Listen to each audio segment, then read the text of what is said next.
Welcome to lecture of operating system. इस lecture में हम मेमोरी मैनेजमेंट के बारे में बात करेंगे, जो कि ऑपरेटिंग सिस्टम का एक बहुत इंपॉर्टेंट टॉपिक है। हम देखेंगे कि मेमोरी मैनेजमेंट की ज़रूरत क्यों पड़ती है, इसकी टाइप्स क्या हैं, उनको विद एग्जांपल समझने की कोशिश करेंगे। तो सबसे पहले तो हमें मेमोरी मैनेजमेंट का कॉन्सेप्ट पता होना चाहिए कि जैसा कि हमारा जो सीपीयू है, हमें पता है वो प्राइमरी मेमोरी जिसे हम रैम बोलते हैं, वहाँ से प्रोसेस को सिलेक्ट करता है और उसको एग्जीक्यूट करवाता है।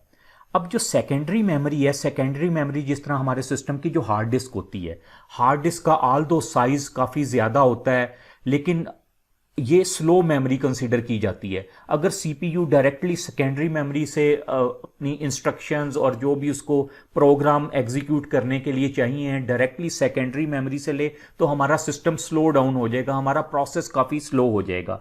तो हम अपने जितने भी प्रोसेसेस होते हैं, मैक्सिमम प्रोसेसेस को प्राइमरी मेमोरी में रख देते हैं और सीपीयू उनको प्राइमरी मेमोरी से फेच करता है।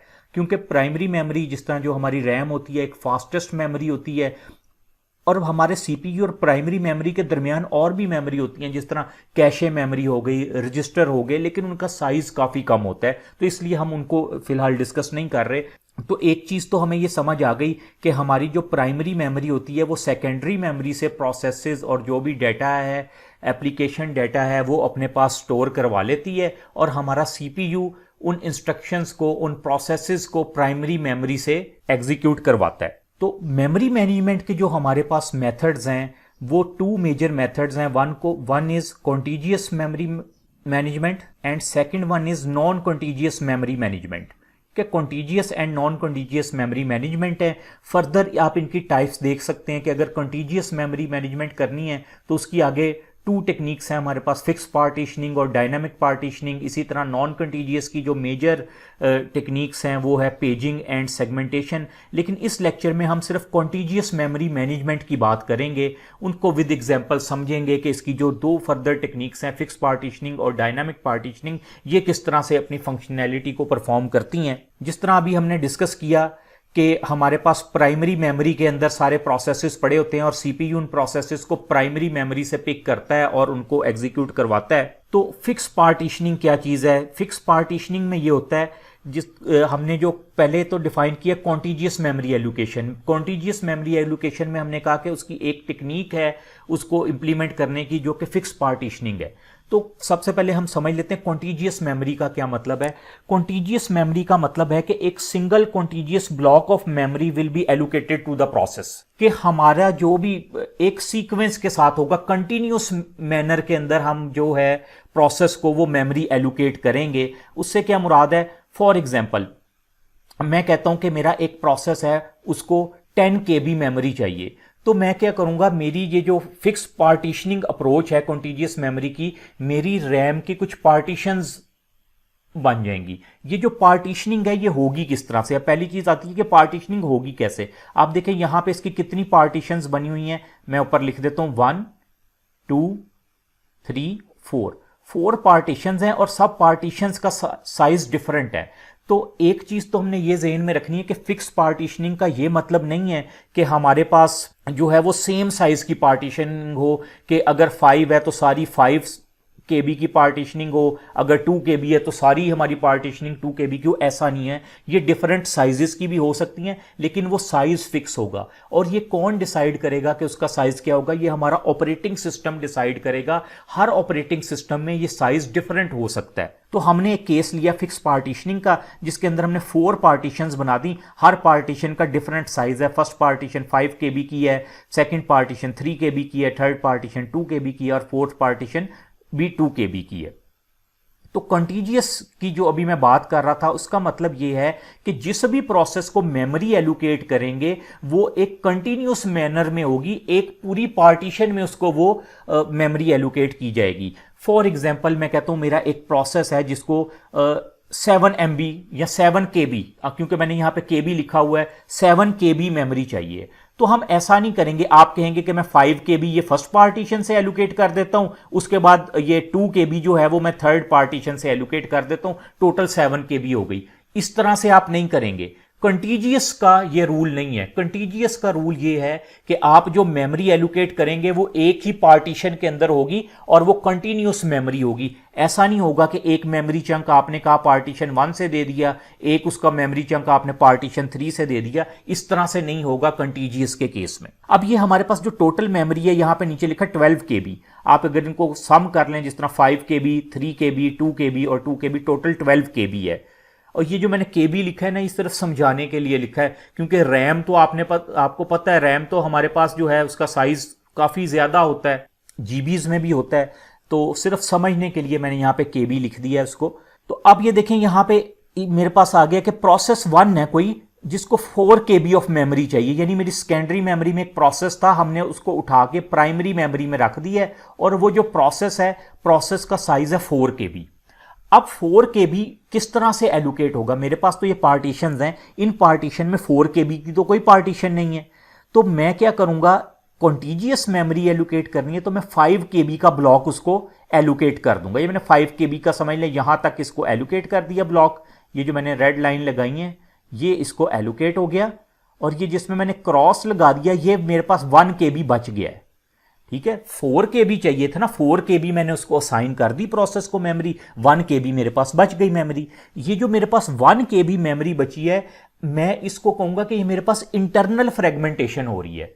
अब ये इंटरनल फ्रेगमेंटेशन का वर्ड आपको एक नया वर्ड लग रहा होगा। इंटरनल फ्रेगमेंटेशन से क्या मुराद है कि इंटरनल फ्रेगमेंटेशन उस वक्त होती है कि मेरे पास मेमोरी ब्लॉक जो हो उसका साइज ज्यादा हो, लेकिन जो मेरे पास प्रोसेस आ रहा हो उसको कम साइज चाहिए हो। तो जो फिर मेमोरी मेरे पास वेस्ट हो जाती है, जो रिमेनिंग मेमोरी होती है, मैं उसको इंटरनल फ्रेगमेंटेशन का नाम दे देता हूं। जिस तरह हमारे केस में हुआ कि मुझे 4 KB चाहिए था, मेरे पास 4 KB का तो कोई ब्लॉक नहीं था।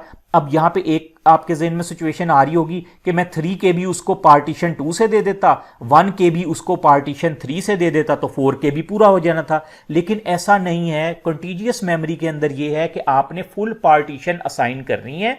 ऐसा नहीं हो सकता कि एक पार्टीशन को कोई 2 डिफरेंट प्रोसेस शेयर कर रहे हो, यह भी नहीं होगा। तो अगर 4 KB था तो यहां पे तो पार्टीशन 2 में तो मैक्सिमम 3 KB आ सकता था, तो हम इसको नहीं एलोकेट कर सकते थे।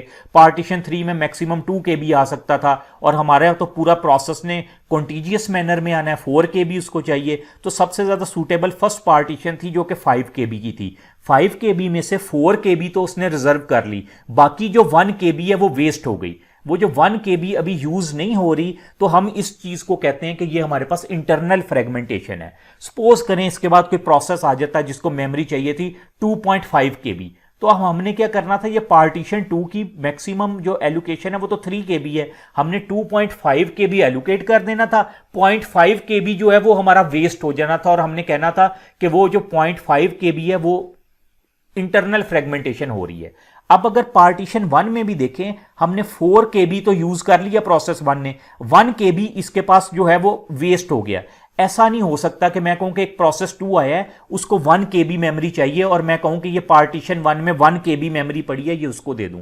क्योंकि हमारा रूल ये है कि पार्टीशन, एक सिंगल पार्टीशन को 2 प्रोसेस आपस में शेयर नहीं कर सकते। इसी तरह अगर अब आप ये सपोज करें कि फॉर एग्जाम्पल हमारे पास एक प्रोसेस आता है जिसको 8 KB मेमोरी चाहिए, मैं यहां पे लिख देता हूं। अब एक प्रोसेस आया जिसको 8 KB मेमोरी चाहिए। पहले तो हमारे पास आ गया था ना 4 KB वाला, अब वो तो इसको हमने रिजर्व कर दी, 4 KB दे दी, 8 KB चाहिए ना। अब देखें 8 KB का कोई ब्लॉक तो है नहीं, कोई पार्टीशन तो है नहीं हमारे पास। लेकिन अगर मैं टोटल देखूं, मेरे पास पार्टीशन 2 में 3 KB है, पार्टीशन 3 में 2 KB है, 4 में 2 KB है, तो 3 और 2 5, 5 और 2 7 हो गया। और ये 1 KB जो मैंने यहां पे मैंने कहा था मैंने यूज नहीं की, 4 KB यूज की थी, 1 KB वेस्ट हो गई थी। तो टोटल 8 KB मेमोरी तो मेरे पास है, लेकिन मैं इस प्रोसेस को जो 8 KB मेमोरी जिसको चाहिए ये असाइन नहीं कर सकता। क्यों नहीं कर सकता? क्योंकि मेरी जो कॉन्टिजियस मेमोरी एलोकेशन है उसके अंदर उसकी ये कंडीशन है कि जो मेमोरी एलोकेट करूंगा वो कंटिन्यूस मैनर में होगी। ऐसा नहीं होगा कि कुछ पार्टीशन 1 में कर दूंगा, कुछ पार्टीशन 2 में कर दूंगा। तो अगर ऐसी सिचुएशन हमारे पास बन जाए कि मुझे जो मेमोरी चाहिए हो, प्रोसेस को जो मेमोरी चाहिए हो वो हमारे पास अवेलेबल तो हो, लेकिन वो किसी सिंगल पार्टीशन में ना हो, ओवरऑल अवेलेबल हो लेकिन सिंगल पार्टीशन में हम उस प्रोसेस को वो मेमोरी ना दे सकें, कॉन्टिजियस मैनर में उसको वो मेमोरी ना दे सकें, तो ऐसी कंडीशन को हम कहते हैं एक्सटर्नल फ्रेगमेंटेशन। तो आपका इस एग्जांपल से इंटरनल और एक्सटर्नल फ्रेगमेंटेशन का कॉन्सेप्ट भी क्लियर हो गया होगा। अब इसके बाद बात करते हैं हम डायनामिक या वेरिएबल पार्टीशनिंग। डायनामिक पार्टीशनिंग में क्या होता है कि हमारे पास एक ही सिंगल पार्टीशन होती है जिसका साइज हम कह देते हैं कि 12 KB है।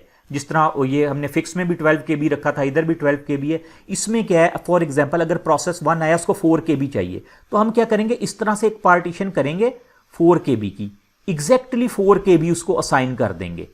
ठीक है। इसके बाद एक फॉर एग्जांपल हमारे पास, मैं कहता हूं इसके बाद 4 KB के बाद एक प्रोसेस आया जिसको 5 KB मेमोरी चाहिए थी, तो हम क्या करेंगे, इस तरह से एक पार्टीशन करेंगे 5 KB की, उसको हम 5 KB जो मेमोरी है वो असाइन कर देंगे।